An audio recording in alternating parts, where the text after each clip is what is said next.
గత రాత్రి వాతావరణము మరి చాలా ప్రతికూలంగా ఉంది. ఏదేమైనా ప్రియ దేవుడు మనందరినీ కూడా కాపాడాడని నమ్ముతున్నాను. హల్లెలూయా. కరెక్ట్గా 1 గంట అయ్యిందండి, ఇంకా నిద్ర రావట్లేదు. ఈ ఉరుములు మెరుపులు, భయంకరమైనటువంటి వర్షం, ఈ పిల్లలు ఎక్కడ భయపడిపోతారేమోనని ఏంటి చాలా భయంకరమైన భయం వేసేస్తుండేది. ఏంటి ఈ ఉరుములేంటి ఎంత భయంకరంగా వస్తున్నాయి ఏంటి అని. నిజంగా ఇంచుమించుగా మరలా 3 అయిపోయింది పడుకునేసరికి. ప్రేర మరలా ఉదయం ఆరాధన, మరి త్వరగా మళ్ళీ అన్ని పనులు చక్కబెట్టుకొని మరలా ఆరాధనను ప్రారంభించడం జరిగింది. మరి దేవుడు ఎంతగానో మనందరినీ కాచి కాపాడి భద్రపరిచాడు. మరి సడన్గా తుఫాను వచ్చేసింది మన మీదకి. ఒక హెచ్చరిక లేదు, ఒక అనౌన్స్మెంట్ లేదు, ఒక సూచన లేదు, ఒక గాలి మమ్ము ఏమీ లేదు. హఠాత్తుగా మరి తుఫాను, ఎందుకంటే మనం సముద్రం దగ్గర పక్కనే ఉన్నాము కాబట్టి ఇటువంటి మనకు వస్తూ ఉంటాయి. ఏదేమైనా మనం ఎక్కువగా ప్రార్థించి ప్రభువులో ఎక్కువగా మనం ముందుకు సాగుతూ ఉండాలి. ప్రియరా, మరి నేను వాక్య సందేశానికి నేరుగా వెళ్ళాలని ఇష్టపడుతున్నాను. అయితే మరి గత రాత్రి నేను వేరే చోటకి వాక్యం చెప్పడానికి వెళ్ళాలని మీకు చెప్పాను. ఇక్కడ వాక్యం ముగించుకొని నేను హని చాలా ఫాస్ట్గా వెళ్ళాను బండి మీద. అక్కడికి వెళ్ళిన తర్వాత అందరూ నా కోసం ఎదురు చూస్తున్నారు. వాళ్ళందరూ ఎవరంటే అందరూ పోలీసులే, అందరూ సిఐలు, ఎస్ఐలు, అంతా వాళ్ళు ఆ కాలనీ అంతా పోలీసులే. అయ్యా, మీరు వాక్యం చెప్పాలని మీకోసం మేము రోడ్డు మీదకి వచ్చి ఎదురు చూస్తున్నాం. ఒకవేళ మీకు అడ్రస్ తెలియలేదేమో, ఆ రోడ్డు మీద చాలాసేపు ఉన్నామండి, ఎందుకండి ఇంత లేట్ అయ్యింది మీకు అని వారు అడుగుతూ ఉంటే ఏం సమాధానం చెప్పలేకపోయానండి. ప్రియరా, వారందరూ ఎంతో గొప్పవారు. ప్రియరా, చాలా గొప్ప గొప్ప స్థాయిలో ఉన్నవారు వారందరూ కూడా. అయ్యా, మీరు ఎందుకు లేటుగా వచ్చారు అని కొంచెం బాధపడ్డారు. నాకు చాలా బాధ అనిపించింది. ఎందుకంటే ఇక్కడ శనివారం మనకు ప్రార్థన ఉంటుంది. ఈ ప్రార్థన నడిపించుకొని ముగించుకొని వెళ్ళాలి. అయితే మొత్తం మీద అక్కడికి వెళ్ళిన వెంటనే ఒక 5 నిమిషాలైన వాక్యం చెప్పండి పాస్టర్ గారు, టైం 9 అయిపోయింది కదా అన్నారు. ఒక 5 నిమిషాలంటే 5 నిమిషాలు వాక్యం చెప్పాను. ప్రియరా, మరి చక్కగా నా చేత మరలా కేక్ కటింగ్ చేయించారు, ఆశీర్వాద ప్రార్థన చేయించారు. మరలా వారి ఇంటికి ఇంట్లోకి తీసుకుని వెళ్ళి ఆ కుటుంబ సభ్యులందరూ కూడా వాళ్ళందరూ డిపార్ట్మెంట్స్ అండి, మళ్ళీ వారందరూ కూడా ప్రార్థన చేయండి పాస్టర్ గారు అని చెప్పి ఆ స్థానిక పాస్టర్ గారు కూడా చెప్పారు.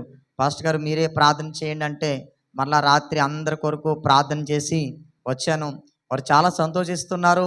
పాస్టర్ గారు, మీరు చేసే పరిచర్య గురించి నేను ఆస్ట్రేలియాలో మాట్లాడానండి. కాకినాడలో ఒక చిన్న పాస్టర్ గారు ఉన్నారు. ఆ పాస్టర్ గారు ప్రతిరోజు కొంతమందికి వృద్ధులకు టిఫిన్ పెడుతున్నాడు అని ఆస్ట్రేలియాలో ఆయన మాట్లాడాడంట. దేవునికి మహిమ కలుగును గాక. హల్లెలూయా. చూసారా, మనం అనుకున్నాం 4 గోడల మధ్య జరిగేటువంటి పరిచర్యను దేవుడు ఎంత దూరాన్ని తీసుకుని వెళ్ళాడో. విమర్శించే వాళ్ళు విమర్శిస్తూ ఉన్నప్పటికీ కూడా ప్రియరా, దేవుడు ఈ కార్యక్రమాన్ని ఎంతగానో ఆశీర్వదిస్తున్నాడు. వారు అంటున్నారు, పాస్టర్ గారు మేము ఈ పరిచర్యకు మేము సపోర్ట్గా ఉంటామండి అని వారు చెప్పారు. ప్రియరా, రాత్రి మరి ఆఖరిగా నేను 5 నిమిషాలంటే 5 నిమిషాలు వాళ్ళతో గడిపాను. మరి వారు ఎంతో ప్రియరా ప్రేమపూర్వకమైనటువంటి కానుకిచ్చి చక్కగా నన్ను మరలా ప్రార్థన చేయించుకొని ఆశీర్వాదం తీసుకొని పంపించారు. కాబట్టి మరి మనం ప్రార్థన చేద్దాం. వారు కొంతమంది పేర్లు చెప్పారు, మా కోసం ప్రార్థన చేయండి అని అన్నారు. కాబట్టి మనము ప్రార్థన చేద్దాం. దేవుడు ఖచ్చితంగా మనలను మన సంఘాన్ని ఆశీర్వదిస్తాడు. గట్టిగా చప్పట్లు కొట్టి దేవుని నామమున మహిమ పరుద్దాం. ప్రియరా, మరి ఈ కొత్త సౌండ్ సిస్టమ్ నాకు ఇంకా అర్థం కావట్లేదు. ఇది ఒక నొక్కితే ఇంకొకటికి ఎక్కడికో వెళ్ళిపోతుంది. నాకేం అర్థం కావట్లేదు. నిన్నైతే పెద్ద పెద్ద కోతలు వచ్చేసినాయి. ఉదయం కూడా సౌండ్లు భయంకరంగా వచ్చేసినాయి. ఇంకా దాని అడ్జస్ట్మెంట్స్ అవి కూడా ఒక నెల రోజులైనా, నాకు అది అలవాటు అవ్వాలంటే ఒక నెల రోజులైనా పడుతుందట. కాబట్టి మరి పాస్టర్ గారు చెప్పారు, చాలా జాగ్రత్తగా వాడాలి లాజర్ అని చెప్పారు. అయితే ప్రియరా, మన చర్చిలో పాత సౌండ్ ఉంది కదండి, అది అమ్మేద్దామని ఒక షాప్కి వెళ్ళి అడిగాను. ఇలాగ మా చర్చిలో సౌండ్ ఉందండి, మరి అది పాత సౌండ్, మేము కొత్త సౌండ్ తీసుకున్నాం, అది అమ్మేద్దామని చెప్తే వాళ్ళు చెప్పారు ఒక 5,000 ఒక 6,000 వస్తుందండి అని చెప్పారు. అదేంటండి, నేను 17,000 కొన్నాను, 5,000 6,000 రావడం ఏంటని చెప్పాను. ఈ వస్తువులు అంతేనండి, కొనేటప్పుడు రేట్ ఎక్కువ ఉంటాయి, అమ్మేటప్పుడు రేటు తక్కువ ఉంటాయని చెప్పారు. ఈ 5,000 6,000 మరలా మనకి ఏదో ఒక దానికి ఖర్చు పెట్టేస్తాం. అదే ఏదో ఒక సంఘానికి ఇస్తే ఆ వస్తువులు ఆ సంఘంలో ఉపయోగపడతాయి కదా, దేవుని పరిచర్యలో వాడబడతాయి కదా అని నేను పాస్టర్ గారు ఆలోచిస్తున్నాం. పాస్టర్ ఎవరికి ఇద్దాం, ఈ సౌండ్ ఎవరికి ఇద్దాం, ఎవరికి ఇద్దాం, ఎవరికైనా లేని వాళ్ళకి ఇద్దాం, మనము కూడా లేని వాళ్ళమే కదా, దేవుడు మనకు మంచి సౌండ్ ఇచ్చాడు, అలాగే మనలాంటి వారికి సౌండ్ ఇద్దాము, డబ్బులతో ఏముందిలే, దేవుడు మనల్ని ఆశీర్వదిస్తాడని చెప్పేసి ఒక్కొక్కరికి మేము ఫోన్ చేసుకుంటూ వస్తున్నాం. అయ్యా మీకు చర్చలో సౌండ్ ఉందా, ఇదిగో మా చర్చలో సౌండ్ ఉంది, మీకు ఇద్దాం అనుకుంటున్నామని. అలాగలా చెప్పుకుంటూ వస్తే ప్రియరా మరి చార్లెస్ గారని రాజనగర్లో పరిచర్య చేస్తారు అనేక పర్యాయములు మన దగ్గరికి వచ్చారు. ప్రియరా మరి ఆ పాస్టర్ గారు 2 పరిచర్యలు ఉన్నాయి, 2 సంఘాలు ఉన్నాయి. మరి అందులో ఒక చిన్న మెగాఫోన్ మాత్రమే ఉంది.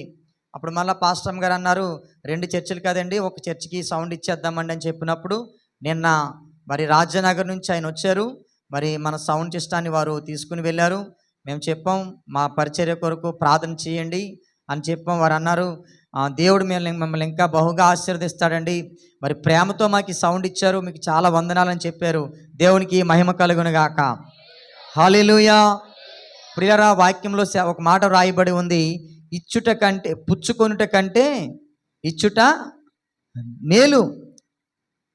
మనము చాలాసార్లు ఎవరి దగ్గర తీసుకోవడానికి ఇష్టపడతాం, కానీ బైబిల్ ఏం చెప్పిందో తెలుసా, ఇవ్వడమే మేలు అని చెప్పింది. అందుకే మనం ఎప్పుడు ఇచ్చేవారుగా ఉంటే దేవుడు మనల్ని ఇంకా బహుగా ఆశీర్వదిస్తాడు. హల్లెలూయా, హల్లెలూయా.